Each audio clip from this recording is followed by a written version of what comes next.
la vidéo, vas-y, notre dimension. Les Congolais, voici votre agence. Avec ingénieur Tonton Mwinga 16 mm. Papa, na Kevin, agence 16. J'étais à Mila, Bazako, Katesa, Kokola, toujours imité mais jamais égal. 16 mm. 16 mm. 16 mm. 16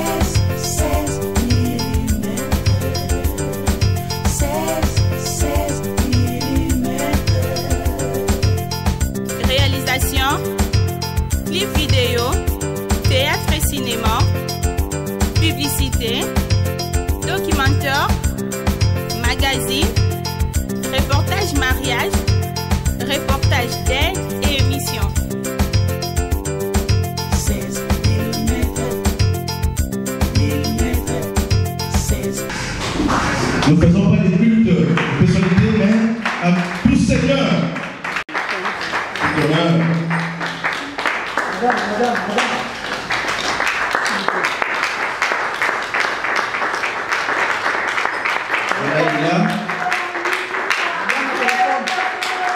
Accompagné de l'autorité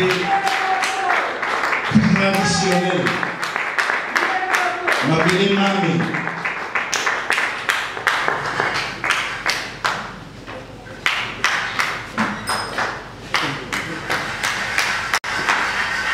Voilà.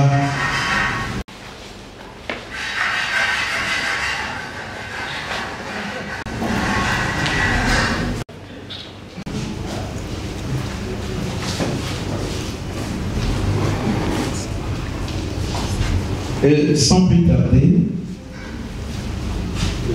nous allons commencer par l'hymne national.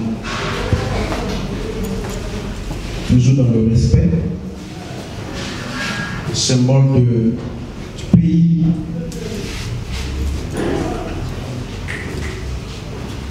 Debout, Congolais, U2.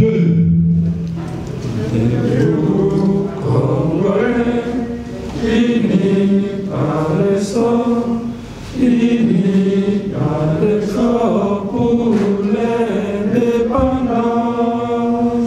de son enfant, dans la poubelle, et pour les bons, prenons les plus belles là, dans la paix, on peut là-dedans, allez la paix, nous bâtirons un pays plus beau qu'avant, dans la paix citoyenne.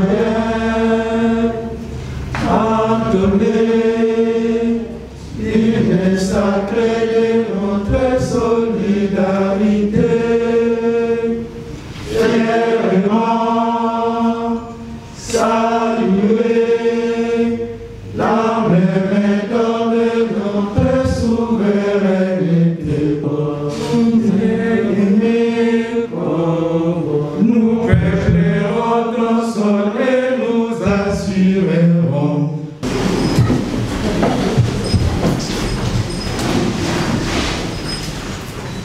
Je demanderai quand même de regarder les frères, sœurs. À côté, ne le dites quand même le fils que bonjour. Ne touchez pas, dites seulement bonjour. Salut votre collègue à côté, pas collègue mais... Ah. Et s'il s'agit même de demander les noms, c'est très important. Voilà. Ça sont les caprices de notre technique. Alors nous allons vous annoncer c'est un programme qui n'est pas tellement long. Plutôt vers l'endroit approprié. Nous avons dit c'est toujours pour nous qui sommes devant, c'est à droite, vous à gauche. Et ensuite, comme c'était ça le mot, et surtout d'être à l'aise. Sans plus tarder, nous allons inviter le coordonnateur national pour vous souhaiter la bienvenue. Puisque vous méritez ça. Est-ce que vous ne méritez pas ça? Oui, alors, nous invitons le coordonnateur national de nous balancer pour quelles circonstances nous sommes là. Coordonnateur, à vous. Merci.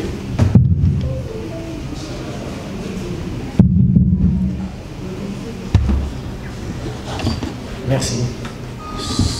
Je sais que je me mets debout parce que... ok. C'est avec l'honneur et joie que nous prenons la parole pour prononcer ces mots de circonstance à l'occasion du point de presse marquant la sortie officielle de la COSEC, Coalition des organisations de la société civile pour l'émergence du Congo. Avant toute chose, nous remercions premièrement le bon Dieu, tout-puissant, le maître du temps et des circonstances, qui nous a donné cette force de nous retrouver à ces moments. Nous remercions le président Valère Mantouma pour sa disponibilité, qui en dépit de ses nombreuses occupations a bien voulu devenir personnellement pour lancer officiellement la sortie officielle de notre coalition Séjour. Nous remercions également à toute la diaspora ici présente et ceux qui sont dans les différents médias en ligne pour leur accompagnement avec envie de la matérialiser de cette vision de Papa Simon Kibaba. Nos remerciements s'adressent également à tous les membres de la coordination pour leurs efforts utiles dans la mise en œuvre de cette vision et enfin à nos invités de la presse et autres à vos titres et qualités respectifs. Trouvez ici l'expression de notre gratitude. La coalition que notre président va lancer officiellement aujourd'hui, c'est non la coalition des organisations de la société civile pour l'émergence du Congo cible. COSEC a été créé par son président, vous allez l'écouter, Valère Mitou, avec tous les efforts de la diaspora congolaise. Cependant, comme toute autre organisation, la COSEC fonctionne avec un comité directeur qui est un organe d'orientation des décisions prises par l'Assemblée générale. L'Assemblée générale regroupe toutes les structures qui la composent et enfin la coordination qui est un organe d'exécution des décisions prises par le comité directeur. La coalition se trouve presque dans tous les pays du monde, tels que ISA, Canada, France, Belgique, pour ne citer que cela. Et en RDC, nous sommes déjà implantés dans quelques provinces du pays, comme le sud Kivu, Congo central, Kwilu et d'autres. Dans chaque pays, il y a une représentation qu'on appelle coordination. Donc, chaque province, dans chaque pays, il y a une province, on appelle, je donne un exemple, province de France, de la France, province de la Belgique, province de cela, et il y a une coordination.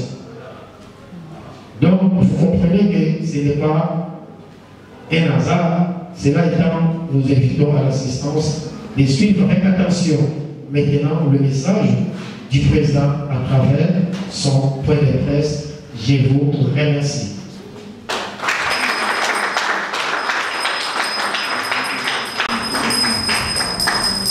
Mais des applaudissements là, puisque nous allons quand même écouter, c'est vraiment faible. Vous avez froid. Hein? C'est un exercice. Vraiment, soyez branchés, comme on dit là-bas, plein d'énergie. Est-ce qu'on peut encore applaudir pour montrer que nous sommes prêts de recevoir?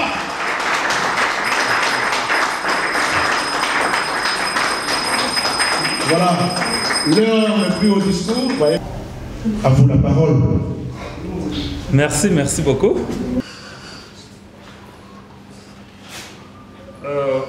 Je préfère être debout, comme ça les caméramans auront la possibilité de me prendre facilement.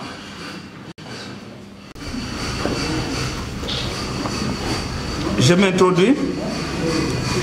Mesdames et messieurs de la presse, distingués invités à vos titres et qualités respectifs. Le 30 juin de chaque année constitue pour le peuple congolais un jour important en ce sens que cela marque la commémoration de son accession à l'indépendance, à la souveraineté nationale et à la reconnaissance internationale. Plus particulièrement, ce 30 juin 2021 revêt un cachet spécial. D'autant plus que cela est célébré au cours de l'année de la commémoration du centenaire de l'église kimbanguiste, soit 100 ans après le message prophétique de sa divinité Simon Kimbangu, annonçant la libération de l'homme noir en général et singulièrement du peuple congolais. De la domination de l'homme blanc, aussi, dit-il, l'homme noir deviendra l'homme blanc et l'homme blanc deviendra l'homme noir.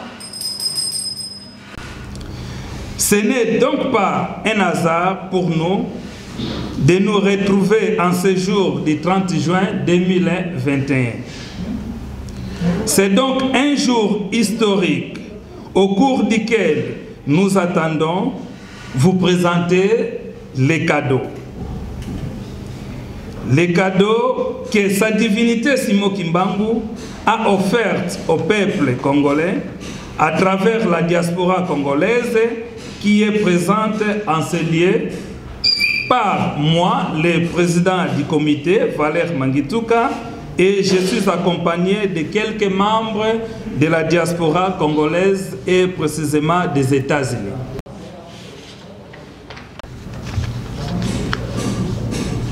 Mesdames et messieurs de la presse, distingués invités à vos titres et qualités respectives, nous tenons de prime abord à saluer la présence de chacun de vous parmi nous en ce jour historique qui entre dans le cadre des recommandations divines que nous avons reçues de sa divinité Simon Kimbangu. Nous vous remercions donc pour cette marque de considération et vous exprimons notre profonde gratitude. En effet, nous allons articuler notre intervention sur 3 principaux points, à savoir 1. Sur le plan historique. Nous comptons vous relater le processus qui nous a conduits depuis le jour de la réception de la vision jusqu'au jour de sa matérialisation. L'opportunité nous sera offerte de nous ouvrir à la presse si présente pour étaler notre mission. Comme toute organisation dotée d'une mission, nous avons un logo sacré qui nous a été inspiré et que nous allons nous avertir à vous expliciter les éléments constitutifs. Et pour terminer, nous n'allons pas nous déroger du traditionnel balai des questions. Mesdames et messieurs de la presse, distingués invités à vos titres et qualités respectives. Concernant l'historique, la vision que nous vous présentons en ce jour, ce n'est pas celle qui vient de l'intelligence humaine, mais plutôt d'une révélation de la part de sa divinité Simon Kimbangu. Sous forme de recommandations dont la réalisation de la première mission a eu lieu en février 2021 pour aller présenter les offrandes de la diaspora noire auprès de sa divinité Simon Kimbangu Kiangani en Kamba, Nouvelle-Jérusalem. Et puis, le 6 avril 2021, sur l'invitation de sa divinité Simo Kimbangu Kiangani, nous avons participé à la commémoration du centenaire de l'église kimbanguiste et au cours de laquelle nous avons été interpellés par la nécessité de matérialiser les messages prophétiques de sa divinité Simo Kimbangu datant de 1921. Voilà pourquoi, pour matérialiser cette interpellation, nous vous présentons en ce jour historique notre nouvelle structure, la coalition des organisations de la société civile pour l'émergence du Congo, COSEC en cycle, et dont le mandat d'en conduire la destinée nous a été confié en tant que président du comité directeur. Messieurs et dames de la presse, distingués invités à vos titres et qualités respectives. Pourquoi la COSEC? La COSEC est une plateforme non gouvernementale et non partisane qui regroupe en son sein des associations, organisations, mouvements citoyens de la société civile, des leaders d'opinion locaux, des entrepreneurs, des familles, des confessions religieuses et autres acteurs de développement de notre pays. Quelle est alors la mission de la COSEC? La COSEC compte contribuer dans le cadre de l'émergence du Congo à l'autosuffisance alimentaire, au développement de différentes infrastructures, à la promotion de la justice sociale, à la culture de l'entrepreneuriat, à l'éducation au développement et à l'accès à la numérique. Ensuite, à la promotion de la culture des valeurs africaines.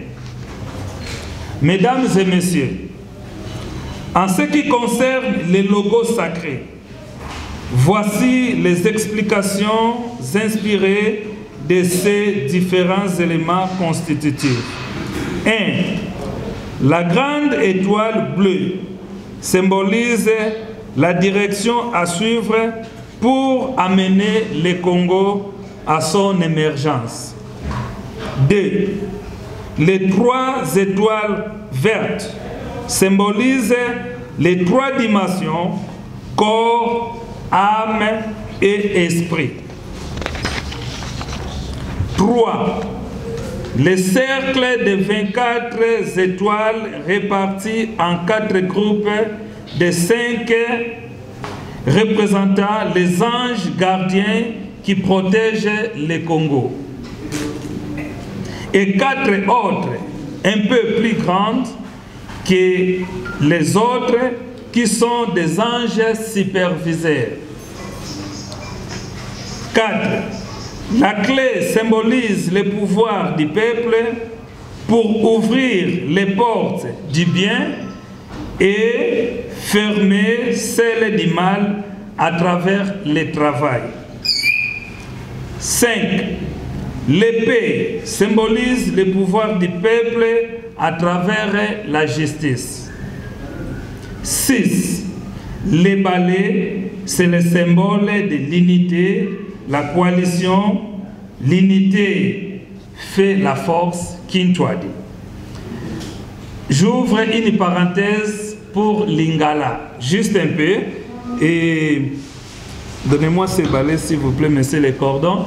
Je vais vous inviter, si quelqu'un a les balais à côté de lui, s'il vous plaît, prenez les balais. Oezakaka parenthèse na Lingala, pour nape bandeko, o bakolanda biso na Lingala. Kombo, biso nyonso toyebi misala na yango. Tozali na batige ebele banzete ebele ya kombo oyo ezali kosalisa biso tosala misala mpe tokomona ete soki tozwi tige moko ya kombo tokoki bongo kobuka yango mpe ekobukana kasi soki eza ebele mpo tobuka yango eza bongo pasi tokokoka te oyo nde bolingo mpo na biso bana Kongo tozala ya kosangana mpo te babuka biso te.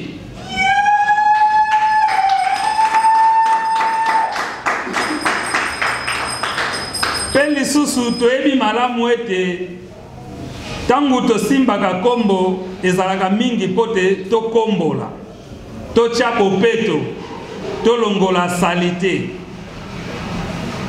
Mbala mingi ntango tokombolaka tomonaka esika salite ezali banyama ya mike mike o basepelaka na salite bazalaka wana mpe babimaka wana. Mingi okomona mama ntango azokombola soki amoni pese soki amoni toki kokolo to nini akobeta ye kombo mpo te pese akufa azongisa susu salite te.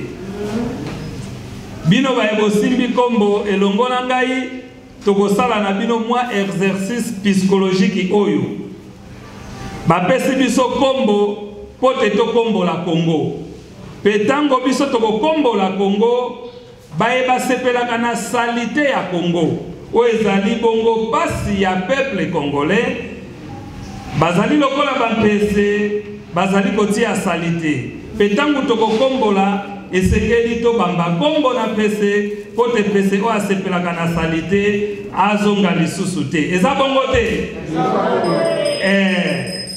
Yango wana lokola bosimbi kombo biso na diaspora tolobaka ingeta. Sikoyo tosimbi kombo totomboli yango bolobi apres ngai tolobi ingeta na Kimbangu. Ingeta na Kimbangu. Ingeta na Kimbangu. Ingeta na Kimbangu. Ingeta na Kimbangu. Ingeta na Kimbangu. Petolobi ya mibale boyebi ete na histoire ya papa Simo Kimbangu ezalaka na mama na biso yaya na biso koko na biso oyo mindele batumbaka kuna na Mbanza Kongo pe alakaka ete ata botumbinga na mwana na mokongo boyeba ete mwana oyo Kimbangu akozonga lisusu. Azalaka bongo mama na kombo ya mama Kipavita yende grande prophétesse oyo alakaka ete papa Kimbangu akozonga lisusu. Yango wana tosimbi kombo pe tolobi ingeta na mama Kipavita. Ingeta na mama Kipavita. Ingeta na mama Kipavita. Ingeta na mama Kipavita. Ingeta na mama Kipavita.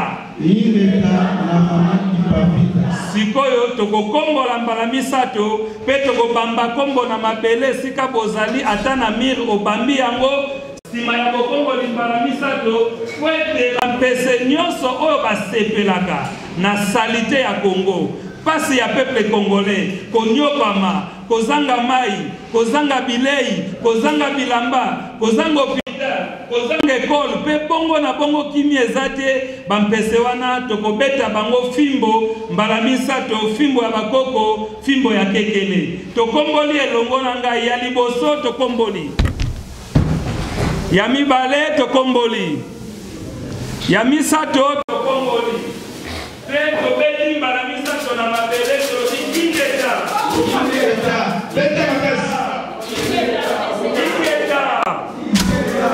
Merci Matondo Mingi. Nous fermons notre parenthèse et nous reviendrons sur notre discours. Pour conclure, nous lançons ici un vibrant de joindre leurs mains, leurs efforts et sacrifices pour matérialiser cette nouvelle et innovation vision inspirée par sa divinité Simo Kimbangu. À vous, mesdames et messieurs de la presse, nous comptons sur vous pour en faire une large diffusion et vulgariser cet appel pathétique. Pour ce faire, nous vous remercions d'avance.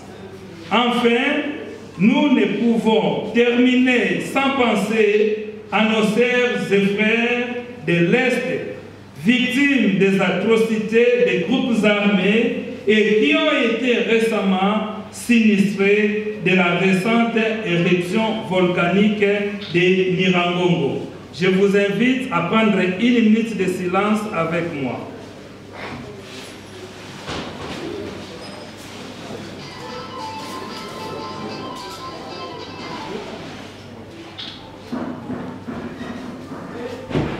Merci, que vive la COSER, que vive le Congo de Simon Kimbangu, que vive la fête de l'indépendance spirituelle, scientifique et politique. Ingeta. Ingeta.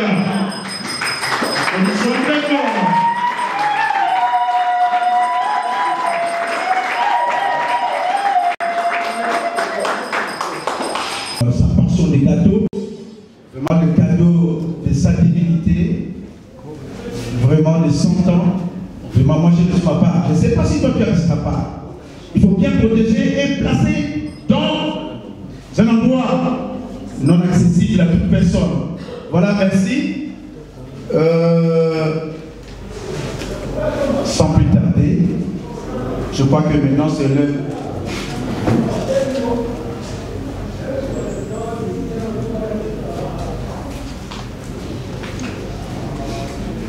Bon, merci. J'espère que nous devons respecter le temps aussi. Nous avons beaucoup à faire. Nous allons passer au bal des questions, mais nous ne saurons pas aller au-delà vu le temps. Je crois que le président était déjà clair dans son mot, dans son briefing. Nous allons prendre 5 de la presse et nous allons ajouter 3 du côté invité. Et en passant aussi, permettez-moi aussi de vous signaler, et si nous devons connaître aussi qui est dans la salle, nous avons aussi la présence de la suite du président de la cité, et enfin nous avons aussi les autorités traditionnelles, nous appelons au Congo, Bakolo Mabele, nous avons le Congo, Bongo va inviter Bazali et Bino Banso, tout sepeli la Bino Makas, n'a pas membre de conseil, va inviter la Bisso. Banso, oyo, to koti, to meki lugu oyo, oyo, to liye gato oyo, oyo, to moiti na kombo, na bile monyonso, to mi beti na mabongo.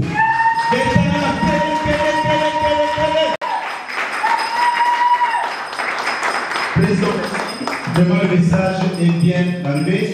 Maintenant, nous sommes avec le faiseur d'opinion, le communicateur.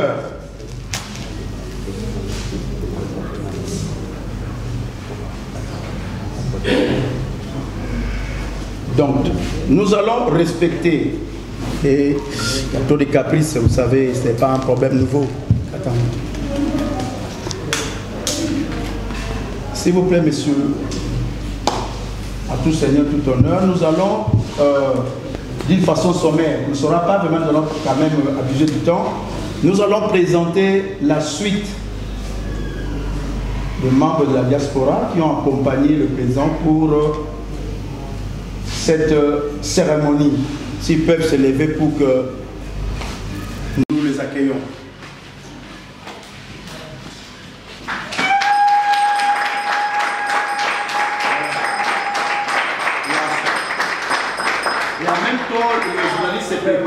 Nous allons aussi recevoir rapidement aussi les chefs de terre. Mabele Mame, Totele Nico Teto ya Babino. Bino va vrai témoin.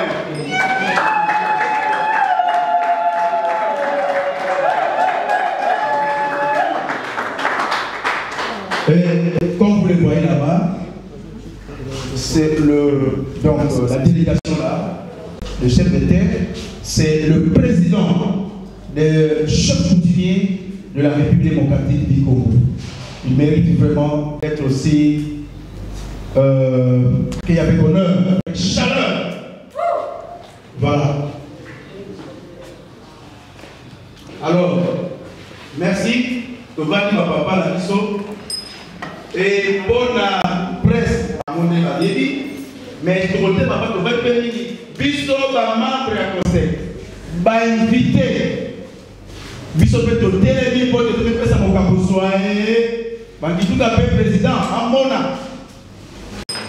Il y a une famille de base. Voilà. Et tu peux mettre avec ma boque les sous-sous. Ah, tu peux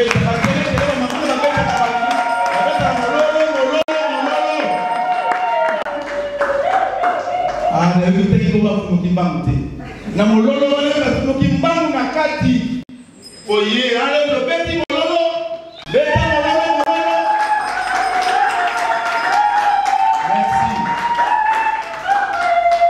Merci Tovandi. Naza musika awa tokombana ba mama après ceci maman. OK. Voilà, merci. Vous savez, je suis très content par rapport au installation du micro, parce que je suis de la presse et je dois aider mon frère et mon soeur de la presse. Voilà. Présentez-vous, donnez votre organe, puis votre question. Merci, je suis Madame Félice Mitterrand, présentatrice du journal télévisé Citima sur la RTVH, la télévision et Voici TV. Ma question va tout droit chez les présidents de la Manditouka. J'aimerais savoir, parce qu'on avait plusieurs sociétés civiles, vous êtes de quelle obédience? Ça, c'est ma première question. Et puis, votre particularité. Merci. Bonsoir à la salle. Je vous salue aussi, Président. Parce que la conseil que regorge plusieurs confessions religieuses, associations et autres, je n'ai petites questions quant à ça. La première,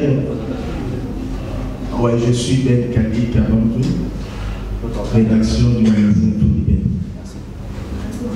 Je disais que la conseil regorge plusieurs confessions religieuses, associations et autres. Quant à ça, j'aimerais savoir quelles sont les exigences pour cette dernière pour l'adhésion. Deuxièmement, parce que vous êtes trop traditionnel, qu'est-ce que vous faites maintenant pour concilier les traditionnels et le numérique? La création et la télévision, faire sur le net et yoga et télévision. Donc, ma question s'adresse directement au président toujours.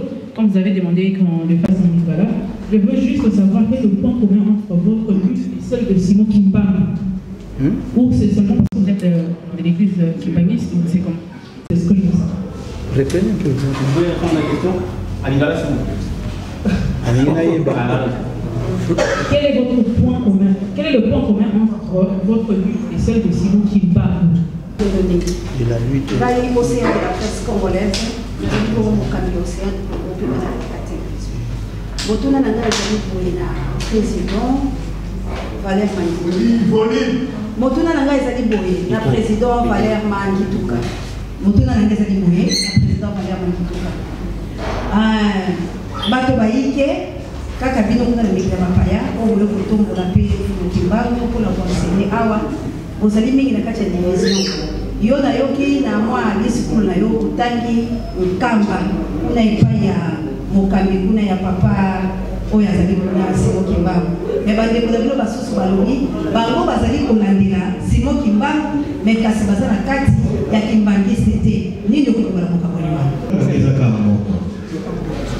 Est-ce que COSEC un jour est pour un parti politique officiel ou bien écouter à la vision au Yuzokibina?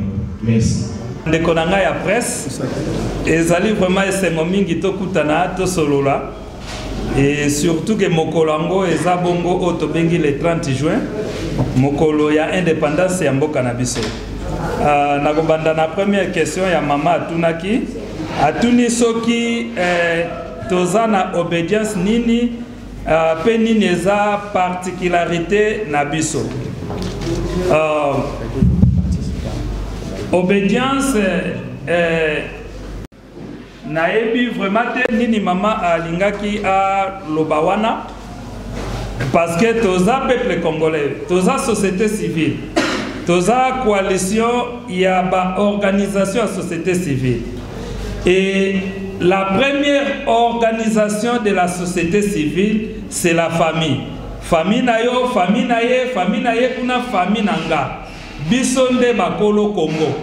Donc s'il y a une obédience, et ça y a biso peuple nde bamsufo balanda. Biso tana obédience ya Holanda te. Particularité na biso eza nini? Biso tozui révélation euti epaya Papa Simo Kimbangu.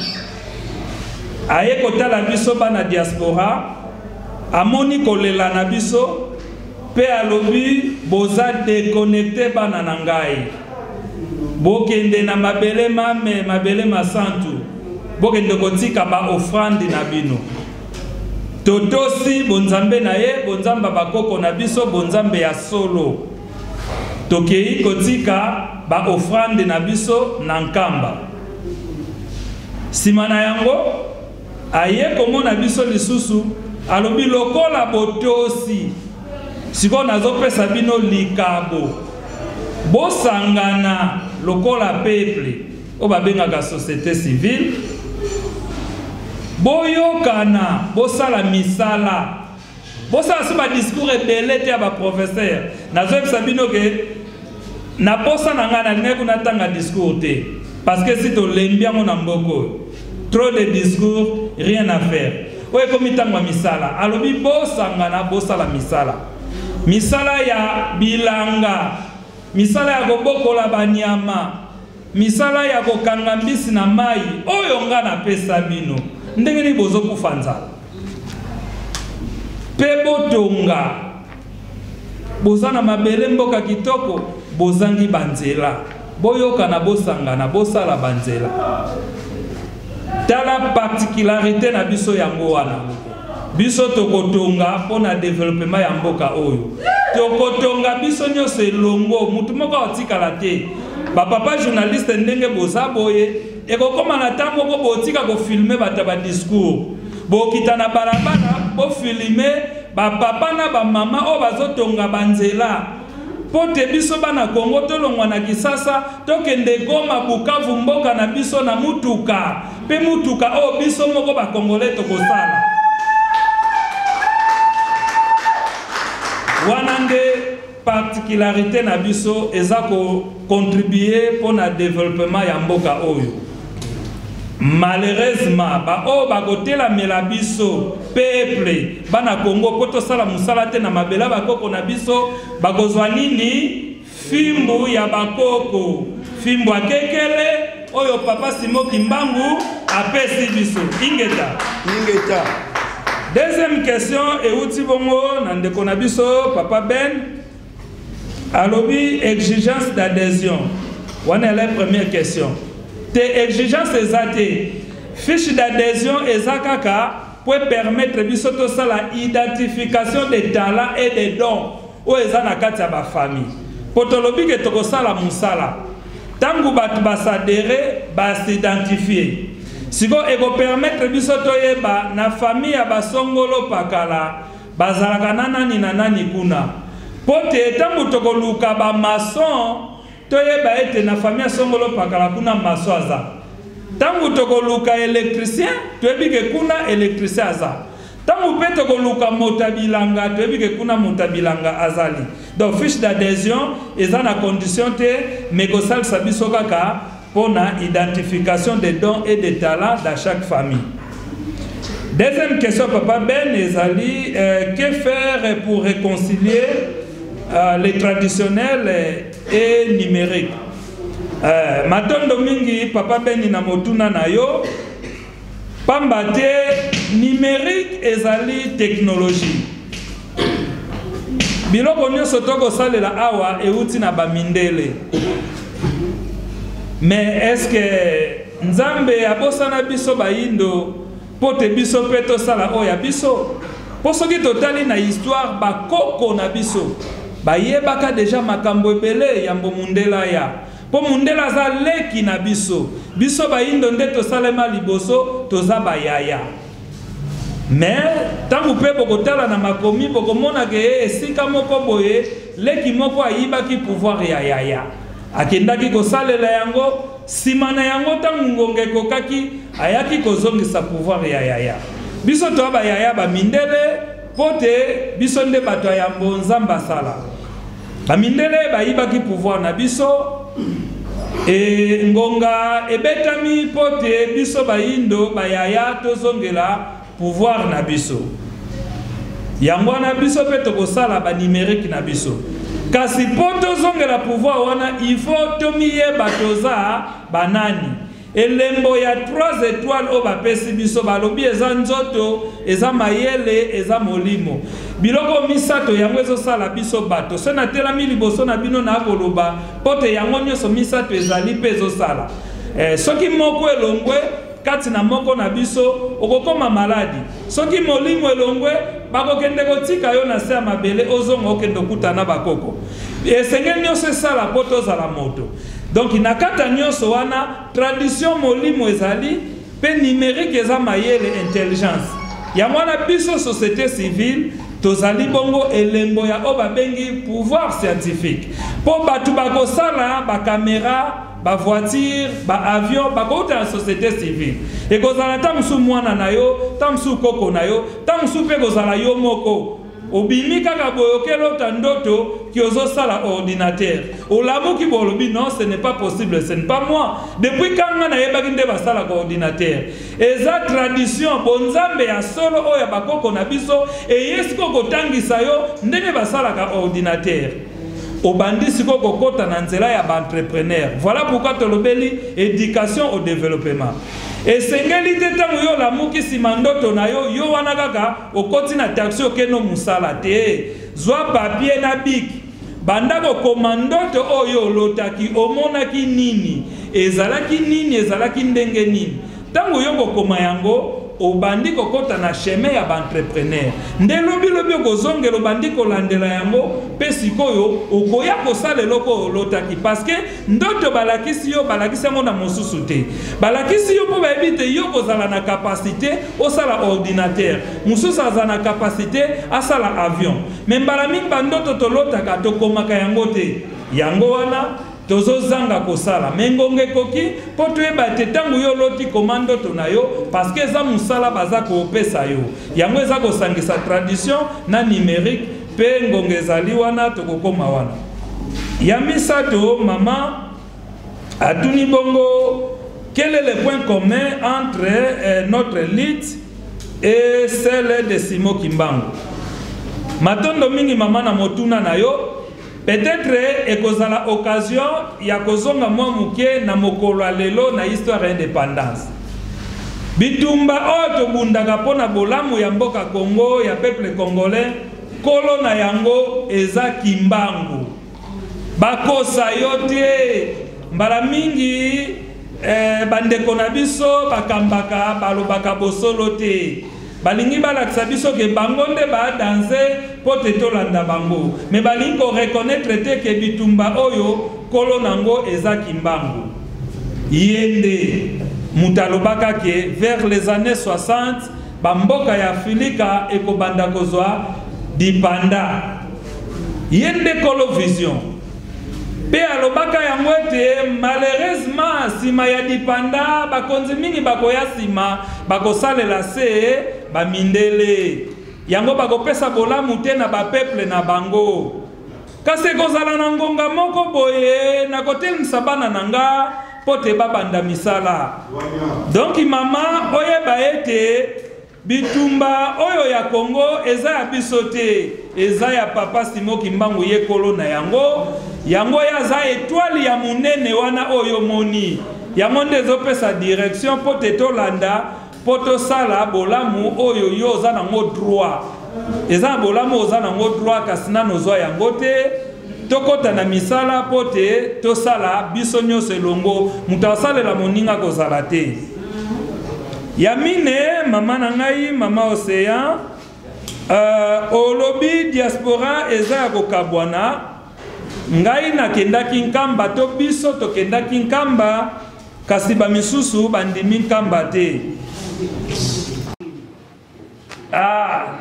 ezala kaka bongo na mokili oyo tozali eza na eloko moko te oyo endimama na bato nyonso mpo wana ezali bafaiblesse ya biso bato faiblesse eza na kati ya nzoto na biso ntango basali biso nzambe na bonzambe na ye apesi biso faiblesse ezali mpo te tokokana na ye te tozala mwa différence sikoyo na bafaiblesse wana nde monguni aprofitaka kokota na kati mpo amanipule biso akabola biso kasi ndenge tolobi tozolanda vision etwala monene oyo epesi biso vision elobaki tokende na mabele ya bakoko elembo tokende kopesa baofrande kuna mpo tokoma connecte donc lokola batindaki biso na nkamba vision oyo yo ozwi na mokila molimo bakakolaka yango te mama wana eza conseil deja napesi na moto nyonso mokolo yo mpe bakolakisa yo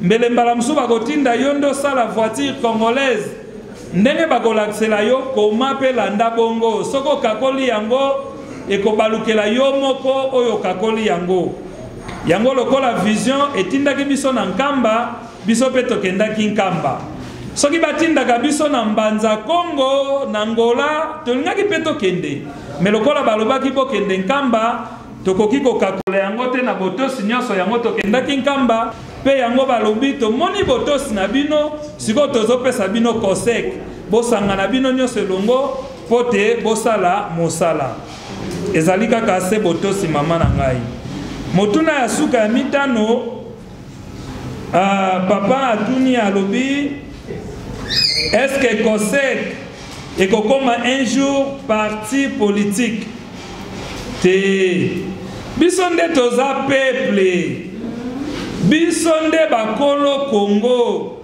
mboka ya biso peuple biso nde société civile tozala fier ya kozala peuple oyo aza organisé na kati ya structure oyo baza kobenga COSEC société civile coalition toza na posa ya kokoma parti politique te biso nde tokolakisa bayi politique nzela kimbango alobi balanda botala kaka baza deja soki plus de 700 oyo eza soni te oyo eza soni soki bato balingi kosangana te bazala ta misato to mibale me bakoma 700 elingi kolobaka elokuta eza kati na bango bosolo ezali te donc ata mokolo moko te tokokoma parti politique tokoki kosalisa bato ya parti politique bayoka nini bonzamba solo bakolo mabele bonzamba bokoko bakosenga bango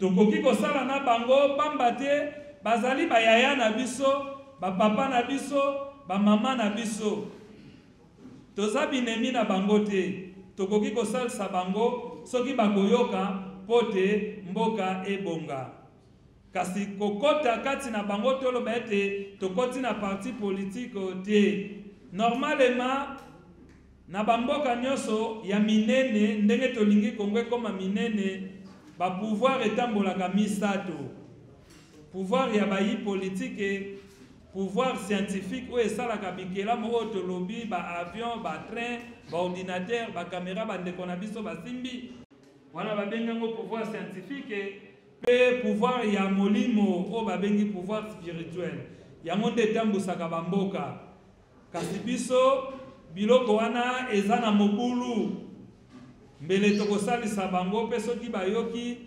oyo bonzambe ya solo bonzambe bakoko na biso bonzambe kimbangu ezali kosenga bango tokomona ete Congo ekokoma mboka monene ekoleka ba Chine ba Inde ekokokana na Amerike mpe ekoleka na mwa Amerike pamba te biloko nyonso bakosalela na bamboka wana biso na Congo toza na yango Congo ezali mboka ya Nzambe yango bomoni betwali na biso na cercle eza 24 pamba te 24 wana eza 24 côtes oyo eza na banzoto na bino boza na 12 côtes na droite 12 côtes na gauche bakoti wana yango etongi nzoto na bino oyo babengaka tempelo nzoto molimo santu yango Congo eza na 24 étoiles oyo ezali ba ange gardien nde yango elingi koloba tempelo ya Nzambe Congo mboka ya Nzambe ingeta ingeta ingeta.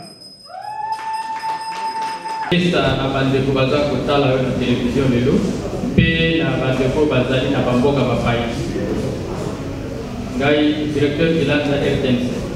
Je me nomme Adela Land, je suis parmi les invités. En président, je vous ai religieusement suivi. Il y a plusieurs sociétés civiles dans ces pays, mais la vôtre est un peu différente. Pourquoi? Elle se base beaucoup plus du côté spiritualité. Puisque vous croyez que la spiritualité va changer les choses, mais la RDC c'est l'état laïque. Moi, je voudrais savoir quelle politique comptez-vous mettre en place pour pouvoir inculquer votre philosophie à tout le monde qui veut s'adhérer à la COSEC. Et la deuxième question est la suivante. Pourquoi avez-vous choisi seulement la journée du 30 juin pour la sortie officielle? Est-ce que cela a-t-il une signification particulière? Si... Je suis Destin Kami, mouvement citoyen, membre du mouvement citoyen des Congolais des Buts. Ma question est la suivante auprès du président ou soit du comité directeur, parce que nous évoluons, nous émergeons déjà dans un secteur où il y a tant de sociétés civiles, collectives ou mouvements. Certes, le bien a déjà créé. Il a déjà participé à ma question, mais moi je voudrais bien savoir l'apport de la COSEC au niveau de la jeunesse congolaise. Apparemment, il y aura des différentes filières qui étaient citées par le président, mais son apport et comment former la jeunesse congolaise et quelles sont les conditions prescrites pour être membre de la COSEC.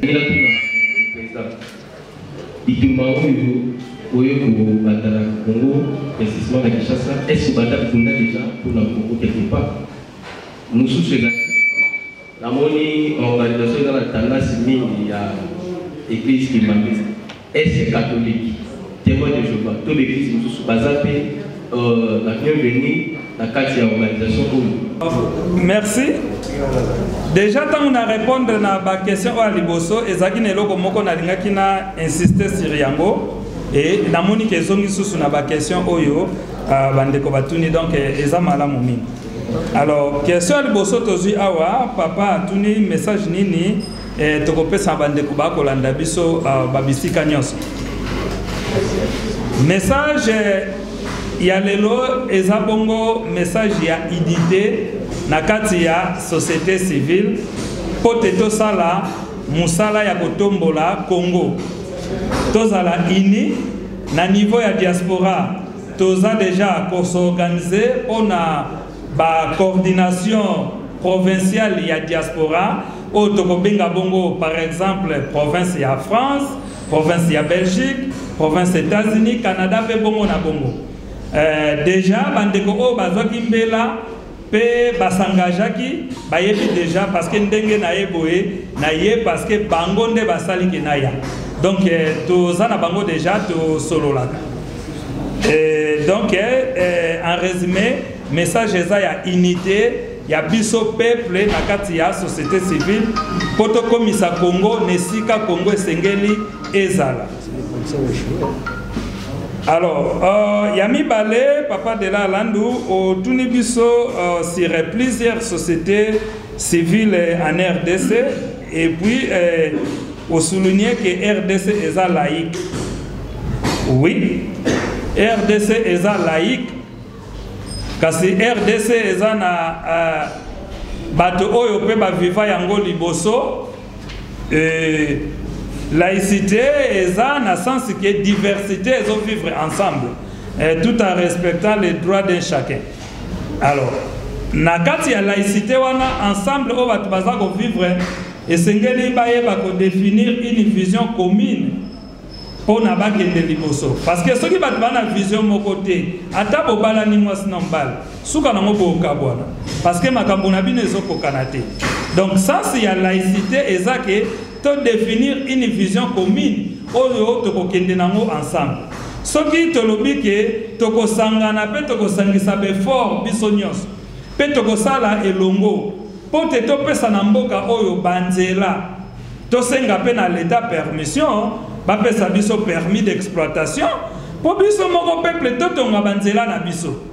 L'émergence du Congo na bamboka mususu bakonzi na bango bafandaka na ba-entrepreneur ya bamboka na bango na ba-génie ba-ingénieur na bango bafandi basali plan ta bamaki même ba 3 mois batravaillaka baye bima na plan moko une vision commune o babengaka le méga projet de la Chine nde batongaka banzela lelo ba musika bongo pona ni biso te. Donc ngonge beti soki ngonge zaki nanu te ngonge beti oyo esengela biso tofande longo tosala misala ya mboka na biso seulement tolobika ka malheur na bao batelamela biso parce que bakozwa fimbo bakoko fimbo ya kekele. Point na ya mibale papa Lando lobi ete signification pour ce 30 juin. Donc point nini toponika ka date ya le 30 juin pour tosala sortie ya COSEC. Effectivement ndenge to uti koloba le 30 juin oyo biso toyebi ti lelo ezalaka kaka le 30 juin ya bayi politiko sima na bango bayi mapinga pe baza na kati.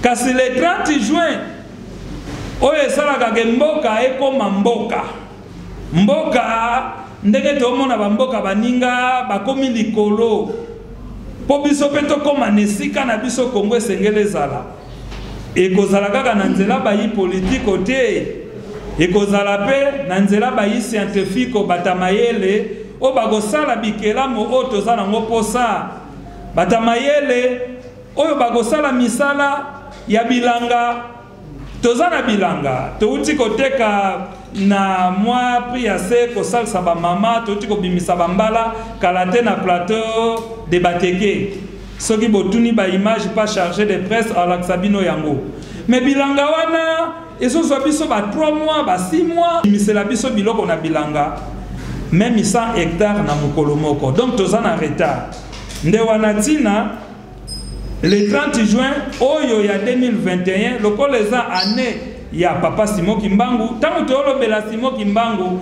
eza pona religion te eza bakoko na biso Kimbangu azala deja awa tolobela religion te bakoko na biso ya ba génération eleki kala bayebaka kombo ya Kimbangu ezalaka na bangomba babelelaka ya Kimbangu bata maladi babika bibembela muka Kimbangu eza ya religion te Kimbangu eza bakoko na biso bonzambe ya solo. Donc tolongwa na confusion oyo bamemela biso ngamoko na aloba na bino bokamwa il faut kana lobango naza kimbangiste te ngana katoliko soki boyebi katoliko eza na bagrupo babenga kizito ya noirite naza yaya ya kizito ya noirite yambo nakoma yaya kizito ya noirite ngamoko nazala kizito ya noirite na mati nakomi elenge ya mwinda na mati nakomi yaya ya bilenge ya mwinda na leka ba yaya kagwa na leka na mema bilenge na ba retraite na zamba toke na banzela njili brasserie naza mwana paroisse Christo Molobeli na Selembao na quartier Kalunga naza pe mwana paroisse Saint Monique na Kimbanteke na quartier Kimfuta nazala servant nazala aspirant na kenda petit séminaire na sima ya stade na Saint-Jean-Marie Vianney naza séminariste mpona bimasango.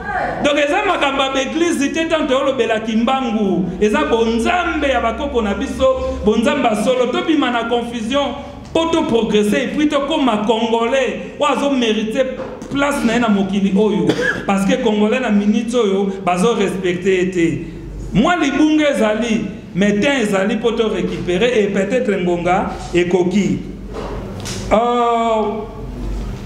Motuna mosusu ezali par ya COSEC pour la jeunesse congolaise. Jeunesse, déjà COSEC ndenge to ebisibino eza coalition ya ba organisation société civile. Eza déjà na ba organisation oyo to travaka na bango. Na kansata bomoni masque oyo ba komi Fovama ils ont déjà une organisation, faut vraiment la kisi kaka fondation Valère Mangituka. Donc, déjà, organisation Oyo et Botamaki aux États-Unis, dans mon azalaki moi na classe. Je pense que Bablo Moussouto aux Anatan à la conférence au Kolanda parce que les lois Mukolo ya Yambo. Donc, dans la coalition d'organisation société civile et jeunesse, ne yangwe ko tombo la misala. Et puis tant que la jeunesse, tous on appelle na papa o ba na makasi. Et kaka jeunesse pour nanzoto te, mutako zala nanzoto akomi mukolo me mémoire na ye. Ezana nous na ba crème, pe physique ene ezana nous na makasi belé ya kotombo la Congo. Donc jeunesse ezande point cible na biso. Pour te jeunesse basimba musala oyo parce que bangonde ba future génération. Bien que nga viété, mais peut-être na catégorie vraiment il y a vraie jeunesse au bazano nous na humanité au bazo kende université ndenge nga na tanga ki na collège Bonsomi na Njil quartier 4 pe na kenda ki na Ista. Donc moi période wana peut-être si to leki yango mais pona ba o bazana nous na tango wana vraiment bangonde ba cible na biso poto sala misala. Ngana olinga tangu tolo bela droit de l'homme, tolo bela droit de l'homme na misala na ba discours kakate. Parce que ba memi biso mingi na ba droit de l'homme ya discours, mais to kende na o ya misala. Alors, na zape na question ya ndeko na biso Fabrice Mboma, na sepe na question na ya moko tunatanga yango, otuni bitumba oyo oye ko banda. Est-ce que ici au Bunda déjà? Soki to yaka pena diaspora mubimba na kadisi na lingana tike la bango vraiment pas pesa ba réponse mais ndeko nanga Fabrice na sepeli ngana ebio depuis États-Unis to landa bino depuis États-Unis badon musu se tambula na ba mouvement citoyen naza parmi bato organisaka ba organisa diaspora. C'est ma nzamba salanga na nature moko, je ne parle pas de moi. Et ça vraiment ndenge na ngate. Mais quand même question na eko forcer nga moi muke. Donc nga naza Valère Mangituka Mambweni. Naza mwana bilaka. Donc bitumba oyo na banda ngo peut-être depuis le bouma maman nanga. Naza ancien étudiant ya Ista. Bisonde batali boso Mouchetuville na chauffeur ya ba grand car bisonde betidia oba mema papa Tshisekedi wa Mulumba agendo kutana na musée Kabila betidia wana yoka ba forcer musée akutana papa Tshisekedi biso yo betidia ista Mouchetuville dona bandi bitumba na Congo na eba kite kimba mwalingaki ke fona bima yango moni na bimaki na diaspora président ya communauté congolaise des États-Unis. Donc soyo ki ba congolais ba kende na Washington, ba congolais ba kende na Maison Blanche, ba congolais ba kende ki na Sénat, mutu asinya ka ba papier ba congolais ezandenga. Donc toke musika te eza par hasard te naza vraiment kolo combat depuis le bouma mama. Question à ce que ça insister sur l'église. Donc déjà après un exemple ngamona catholique na l'équipe na l'église est belé parce que ko bimalban des en réalité nango donc qui catholique na Congo na libanda na sala ba recherche sur islam pour na lingana comprendre bandeko wana makambo ba sala kezaka ndenge ni donc na pratiquer pe islam pendant 7 ans. Donc na yebi religion moninga na yebi ba bengi respect ya moninga ba prophète ya baninga na yebi nde ba respecta ka bango na passé na ba église éveillée parce que na bete bino histoire na nga ya catholique mais boyebi renouveau charismatique eza bana catholique o ba sambela ka lokola béveillé donc naza parmi ba jeunes o ba installa ba renouveau charismatique na ba paroisse ya Kinshasa awa.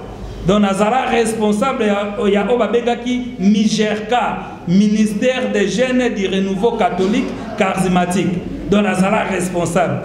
Donc naza pena mwana ndaku mwana mabele donc il y a par hasard kutute biso pena toyende to memalisanga biso nyonso to sangana. L'église nyonso to sangana et kimbangu otolo bela eza pour l'église te mais za bonzambe ya solo ya bakoko na biso kombo na ye ba prophétisa yango déjà avant même yemoko aya. Cela veut dire qu'avant même ito comme en église lelo tozala déjà bakimbangu kati na bokoko na biso. Donc rien à voir avec la confusion. Confusion eza mungunia po bakanga biso bacha biso na mugulu tozonga sima mengonge koki tozonga so sima te po mugulu wana elata biso susute ingeta. Bon, président l'opinion ça, mais il y a deux questions que je vais commenter dans la place du président Lobby. Il y a apport de la COSEC dans le développement de la jeunesse. Ce qui papa Otangi, avant COSEC, la sortie officielle de l'eau, le banda qui déjà pour travailler. La canisi boyogi président Lobby qui est dans Bilanga, dans le plateau Bateke. Tout le temps, la tanga qui a wanabi, tout dans la province. Dans le début, il y a des gens qui ont beaucoup de province. Dans le début, il y a des chaînes qui ont été belé. Il y a des chaînes qui ont été ceux qui ont été tout bango, baza témoin. Oyo kamuta bengi a outi Australie. Donc c'est l'expérience sur la boromone. Ah maman tel en Australie doit tindinga. Papa tel en France. Papa ou tel. Na kosi ba presse boli bisanga. Na kosi. Donc il y a des travail et banda qui est déjà malade. Beaucoup de monde dans l'éducation du développement que l'entrepreneuriat devienne une culture congolaise. Mais la jeunesse est là. Quand le président parle, Azo de la Macambotali développement. Mais c'est seulement dans ma formation. Donc, il y a le président le dit bien, notre société civile est une société civile de développement. Il y a un petit cité qui est parce que politique. Et nous ne sommes pas venus pour côté dans ma camboya politique, mais bisotoye dans ma canisi, c'est une organisation de développement. C'est pour cela notre clé, c'est l'unité. Président le Biango, à celle symbole à balai, notre c'est l'unité. Unité on a des que 500 bisobanso. Donc na moni sous j'ai commenté je ne sais pas si vous lobby où est l'église. Président le Biango a dit Aza catholique. Aza Kimbangiste. Et en plus, papa Simon Kimbangu, Aza Kakate pour l'église Kimbangiste. Na dit que tu as une chaîne à Raktel qui a tu as une chaîne de Bela Kimbangiste. Voici Simon Kimbangu pour l'église Kimbangiste. Il est là pour une noire d'abord. Aza universel, c'est ça. Donc, quand mon inspiration, c'est là qui est le président, à solo la diaspora, et bien, il dit que quand tu as malève, le lot est kobima. Donc, ils ont les amis musulmans, ce qu'on y est, le bienvenu ou la bienvenue. Et on a besoin de tout le monde parce que, d'abord, c'est moi qui suis le coordonnateur ici. Tu as déjà combien d'organisations? La limite que notre organisation et Zali, Kimbangiste, non. On a des idéologies. Il y a Bomoko, puis il y a unité. Ndeko Alobi, président Makiango, il y a Soukanina Souksayango parce que c'est très capital. Oh, il y a Ndeko Alobi, je crois maman Océan ou bien c'est une bonne sanité. Avec Bokamwani na Katiwana. Voilà, président Saïma, il peut répondre en haut. Mais à répondre à Kondengeni. Nous, tous autres là, papa Simon Kimbangu. Donc, ça en collaboration. Ceux qui sont là, Kamba, ils allaient siège parce que, avant qu'ils ne soient pas là, ils allaient se faire au bistrot de Gobo Sanate. Christ, Gobo Sanate, catholique, Gobo Sanate Fatikate. Musulman, parce que ceux qui n'ont pas, c'est ça. Mais, tous en a quatre écuménisme. C'est-à-dire, nous, notre Awabiso, par la vision de Kimbangu, le Congo nouveau, vous voyez là-bas, c'est le Congo de Simon Kimbangu. Mais, ça, pour na bâtiment, salingi koya, na kosek akoya, na idéologie oya kozwa, peut-être autant mon. Donc, merci vraiment na Mituna. lokola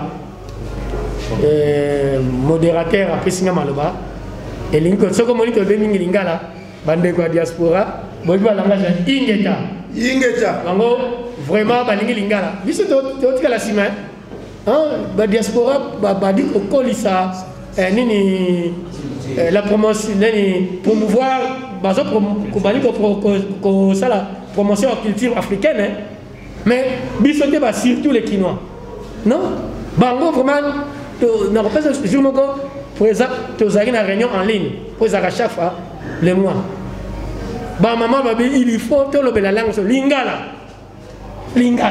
on a tenu la réunion à lingala donc merci papa chargé de la presse et merci le professeur Nzeza. Ok, merci.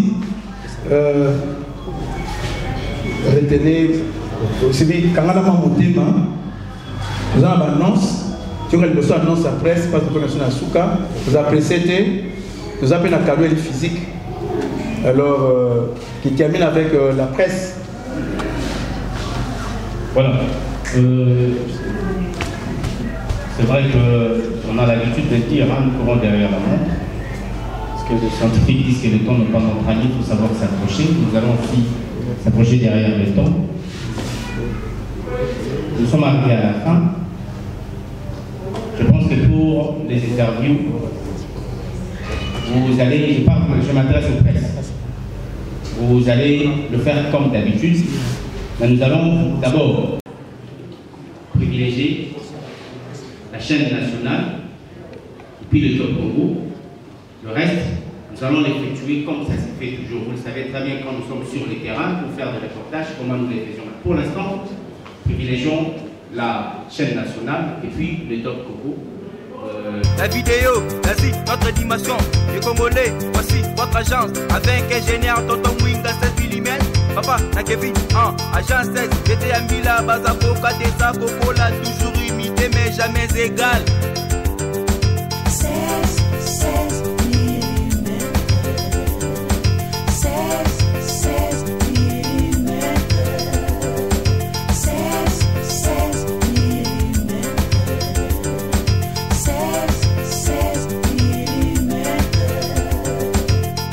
Réalisation, clip vidéo, théâtre et cinéma, publicité.